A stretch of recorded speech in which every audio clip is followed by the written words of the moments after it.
तंदुरुस्ती अल्लाह ताला की बहुत बड़ी नेमत होती है और हम अपने इस सेगमेंट में ख़ास तौर पर हेल्थ से मुतल्लिक जितने भी इश्यूज़ होते हैं ना उस पर बात करते हैं। और आज हम एक ऐसे ही मसले पर बात करने जा रहे हैं जो कभी ना कभी हम सबके साथ पेश आता है और वो मसला है टांगों या फिर पट्ठों का अकड़ जाना या खचाव आ जाना, जिसे आम ज़बान में हम कड़ल पड़ना भी कहते हैं। और टांगों की अकड़न एक ऐसा आम मसला बनता जा रहा है जो आपके पैर, पिंडली और रानों के मसल्स को मुतासर करता है, जिसके दौरान अचानक ही आपके पैर के किसी भी मसल में आपको तकलीफ दे खिंचाव महसूस होगा।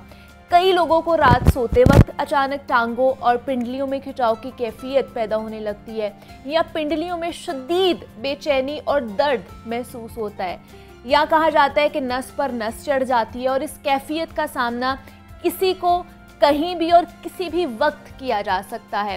तो हालिया हमने देखा कि इंडिया और पाकिस्तान के क्रिकेट मैच के दौरान भी पाकिस्तान के कुछ खिलाड़ियों को इस कैफियत का सामना करना पड़ा प्लेग्राउंड में ही, जिसकी वजह से खिलाड़ियों की फिटनेस के हवाले से भी कई सवालात उठाए गए हैं। तो टांगों और पट्ठों में खिंचाव क्यों पैदा होता है, क्या वजूहात हैं और इनसे कैसे बचा जा सकता है, इस पर आज हम बात करेंगे। हमारे साथ इस वक्त मौजूद हैं प्रोफेसर डॉक्टर शहजाद करीम भट्टी साहब हैं, इंटरनेशनल पेन मैनेजमेंट एक्सपर्ट हैं। डॉक्टर साहब आपको वेलकम कहती हूँ जागो लाहौर में, कैसे हैं आप? जी शुक्रिया। डॉक्टर साहब, ये खिंचाव, ये पिंडलियाँ, पैर और अचानक एकदम ही पट्ठे पे पट्ठा चढ़ जाता है या नस पे नस कहा जाता है कि चढ़ जाती है, इसकी वजह क्या है और इतनी शदीद दर्द होती है, वजह क्या है इसकी? इसकी बहुत सारी वजूहत हैं और ख़ास तौर पे आपने जो क्रिकेट का जिक्र किया तो उसमें दो चीज़ें बड़ी कॉमन हैं। एक है हीट एग्जॉशन, यानी गर्मी लगती है बहुत ज़्यादा, और एक है डिहाइड्रेशन, पानी की कमी।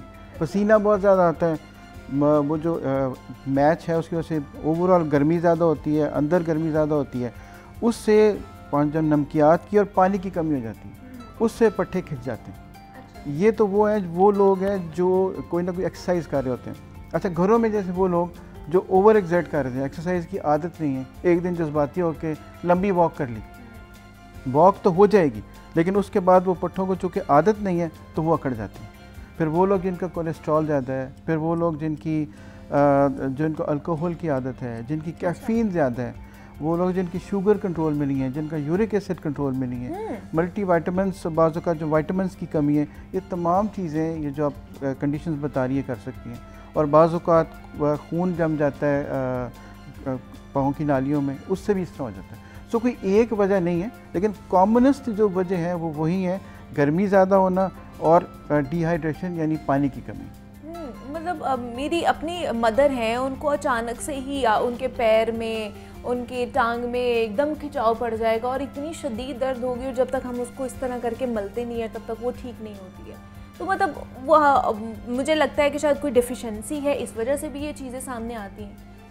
आपने बहुत अच्छी बात की। जब ये हो जाए, हाँ जी, तो हम 2-3 काम करते हैं जो कि हर कोई बंदा अपने घर में कर सकता है। हाँ, जैसे कि आपने भी किया, उसको हम राइज़ कहते हैं। सबसे पहले उसको थोड़ा सा रेस्ट दें, हाँ, उसके बाद उसको थोड़ा सा उसके ऊपर ठंडा मसाज करें आइस के साथ। अच्छा। 8 से रेस्ट हो गया, आई से आइस हो गई।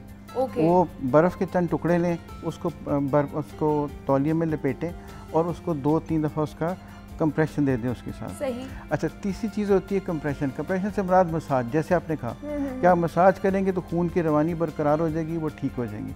और आखिर में है एलिवेशन, थोड़ा सा उसकी टांग को उठा दिया जाए। जैसे आपने मैच में भी देखा होगा कि फिजियो सबसे पहले आते सारी सबसे पहला काम ये करता है वो टांग ऊपर कर देते हैं। हाँ। मकसद इसका ये होता है कि उसमें से जो नमकियात हैं, वो जो फाजिल मादे हैं, वो पीछे की तरफ चले जाएँ, वो एक जगह पे इकट्ठे ना हो।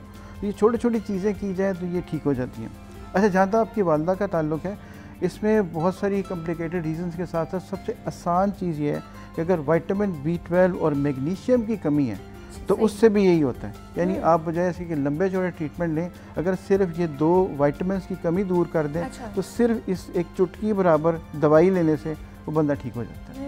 मतलब सिर्फ विटामिन से, अगर ये जो आपने मुझे बताया, ये जो मैग्नीशियम और विटामिन B कॉम्प्लेक्स है, ये मल्टी विटामिन, अच्छा, तमाम B वाले, ये हमारी तमाम जो मसल्स हैं उनके प्रॉपर फंक्शनिंग में काम करते हैं। तो बाज़ औक़ात किसी लंबे चौड़े ट्रीटमेंट की ज़रूरत नहीं पड़ती, सिर्फ आप चंद विटामिन्स दे दें तो पेशेंट ठीक हो जाता है। और कहा जाता है ना कि अगर आपको मसल या इस तरह के क्रैम्प्स पड़ते हैं, अकड़न हो जाती है, तो केले भी खाने चाहिए। जी बिल्कुल, उसमें भी जी वो इसीलिए हाँ। उसमें भी मैग्नीशियम है, उसमें पोटाशियम है और उसमें कैल्शियम है। यही 3 चीज़ें चाहिए इस अकड़न को दूर करने के लिए। तो इसके अलावा एक्सरसाइज भी अगर हम लोग कर सकते हैं, अगर इस तरह की प्रॉब्लम्स आ रही हैं तो? एक्सरसाइज कर सकते हैं। हमें एक्सरसाइज जिसने भी करनी है उसको थोड़ा रेगुलर अपना स्टेमिना बिल्ड करना चाहिए। अच्छा। जैसे मैंने पहले अर्ज़ किया कि आपको किसी दिन गुस्सा चढ़ता है कि बंदे एकदम जोश आता है कि मेरा वज़न ज़्यादा हो गया, वो रेस कोर्स के 2 चक्कर 6 किलोमीटर के लगा लेगा। अच्छा। एक दफ़ा तो लग जाएगा, हाँ। लेकिन वो जो आपने अभी लफ्ज़ कड़ाई यूज़ किया था वो पड़ जाते हैं, फिर बंदा दोबारा जाने के काबिल नहीं रहता। अच्छा, लेकिन इसमें 1-2 चीज़ें आपको बताऊँ। एक तो वो तरीका मैंने आपको बता दिया जो घर में है, जी जी। लेकिन कुछ रेड फ्लैग्स हैं। अच्छा। यानी वो चीज़ें कुछ ख़तरनाक हैं जो हमें ज़हन में रखनी चाहिए। तमाम वक्त घर में डॉक्टरी नहीं करनी चाहिए। मसलन आपने कोशिश की 15 मिनट 20 मिनट कोशिश की और उसके बावजूद दर्द को आराम नहीं आया, आपको ये महसूस हुआ कि जो वो मसल है वो फूलना शुरू हो गया, उसका रंग लाल होना शुरू हो गया, या बाज़ औक़ात जो खून की नालियाँ जब बंद होना शुरू होती हैं तो पाँव का रंग नीला होना शुरू हो जाता है, पाँव ठंडा होना शुरू हो जाता है। अच्छा। यानी ये वो अलामात हैं। इसका मतलब ये हुआ कि अब आपको हेल्प की ज़रूरत है। उससे ज़्यादा अगर आप घर में ये सारा कुछ करेंगे तो पेशेंट को नुकसान हो सकता है, क्योंकि बाज़ औक़ात क्लॉट्स की वजह से खून की नालियाँ बंद होना शुरू हो जाती हैं, उससे भी ये सब कुछ होता है। सो टाइम है। डॉक्टर साहब, आप ये जो सारा सिनेरियो बता रहे हैं कि वो रंग चेंज होना शुरू हो जाता है, ये उस पेन के दौरान बता रहे हैं या बाद में अगर ये चीज़ें हो रही है? यानी पेन के दौरान अगर आपको ये महसूस हुआ कि जी मैंने पूरी कोशिश कर ली है और जो 15 से 20 मिनट गुजर गए हैं, पेन ठीक नहीं हो रही, स्वेलिंग ठीक नहीं हो रही, बल्कि रंग उस जगह का लाल होना शुरू हो गया और पाँव का रंग नीला होना शुरू हो गया, इसका मतलब है कि बाज़ औक़ात खून की नालियों में क्लॉट्स बनने शुरू हो जाते हैं, जो कि एक डेंजरस अलामत है। आमतौर पे ऐसा होता नहीं, लेकिन मैं सिर्फ आपसे अर्ज़ कर रहा हूँ कि इसमें कुछ रेड फ्लैग्स हैं जिसका हमें ध्यान रखना है। बाकी चीज़ें घर में मैनेज की जा सकती हैं। तो जैसे मैंने वो आपसे RISE राइस का कहा कि उसको रेस्ट दे दें, उसको कंप्रेशन दे दें, उसको थोड़ी सी बर्फ़ की टकोर कर दें और थोड़ा सा ऊंचा कर दें, ज़्यादातर इसी से ठीक हो जाएंगे। ठीक हो जाएगी। लेकिन सबसे पहले आपने ये देखना है कि आपको हो किस वजह से रही है, पहले उसको आइडेंटिफाई करना है। दूसरा, डॉक्टर साहब, बहुत से लोग कहते हैं कि हमने कोई वज़न उठा लिया नीचे से हो के कमर में चुक पड़ जाती है, कमर में दर्द निकल आती है, इसकी क्या वजह है? ये भी किसी डिफिशिएंसी की वजह से हो सकता है? सबसे बड़ी डिफिशिएंसी हम सब में एक ही है। हम में से कोई भी बंदा ना तो कोई एक्सरसाइज करता है, ना कोई टाइम पे खाता है और ना टाइम पे सोता है। अच्छा, सबसे जो ज़रूरी चीज़ है, हमें से अक्सरियत जो है वो जो वज़न उठाते हैं उसका एंगल गलत है।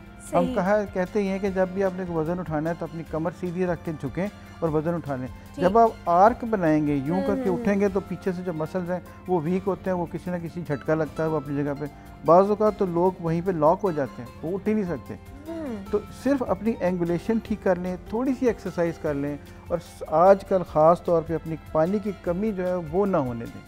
पानी में थोड़ा सा नींबू डाल लें, थोड़ा सा नमक डाल लें, ये वो तीर बहदफ घर के नुस्खे हैं जिसमें आपको किसी डॉक्टर की ज़रूरत ही नहीं है और ये हम सबको करने चाहिए।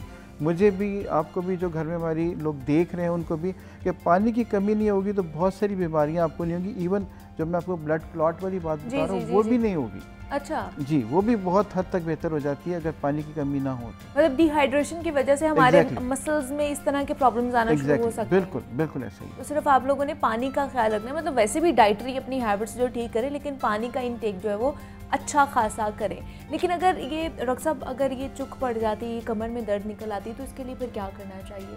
एक तो हमारा पोस्चर नहीं सही, हम लोग कोई चीज़ उठा रहे होते हैं तो वो नहीं करना। दूसरा, बैठने का भी हमारा पोस्चर ठीक नहीं होता, उस वजह से भी कमर में दर्द रहती है। तो फिर किस तरह इसका जो है सोल्यूशन निकाल सकते हैं आप? अच्छा, आप इस जवाब देने से पहले हमारे पास जो अक्सर पेशेंट्स आते हैं वो ये पूछते हैं कि पानी की कमी से क्या मुराद है, हमें कब पता चलेगा कि हम पानी ठीक पी रहे हैं? अच्छा, मिसाल उसकी ये है कि जैसे अगर आप सारे दिन AC में बैठे हैं तो हो सकता है कि आपको 2 गिलास की ज़रूरत पड़े, और सारा दिन अगर बाइक पे अगर आप बाहर फिरते रहें तो हो सकता है आपको 20 गिलास की ज़रूरत पड़े। अब कैसे पता चलेगा कि पानी की मकदार कितनी ठीक है? मसलन अगर आपने ये देखना है कि आपने सबसे ज़्यादा जो ज़रूरी चीज़ है वो देखने वाली वो यूरिन का कलर है। अगर उसकी मकदार कम है, अगर उसका कलर डिफरेंट है, यानी बिल्कुल कलरलेस नहीं है, और अगर उसकी गाढ़ा ज़्यादा है, ये 3 चीज़ें आपको खुद बंदे को आइडेंटिफाई कर दीजिए कि मेरा पानी पूरा नहीं है, मुझे पानी की मकदार ज़्यादा पीनी, क्योंकि मैं किसी को ये नहीं बता सकता कि तुमने 2 गिलास पीने हैं या 20 गिलास पीने हैं। सो ये सेल्फ चेक है छोटा सा, ये हम खुद अपने आप कर भी सकते हैं। जहाँ तक आपने बात की कमर दर्द की, ये बिल्कुल ठीक है, हमारे एंगल ठीक नहीं है, हम उसको ठीक कर सकते हैं। हमारी थोड़ी सी एक्सरसाइज कर लें, थोड़ा सा वार्म अप कर लें, तो ये सारी दर्दें और ये चुक पड़ने वाली चीज़ें सारी बेहतर हो सकती हैं।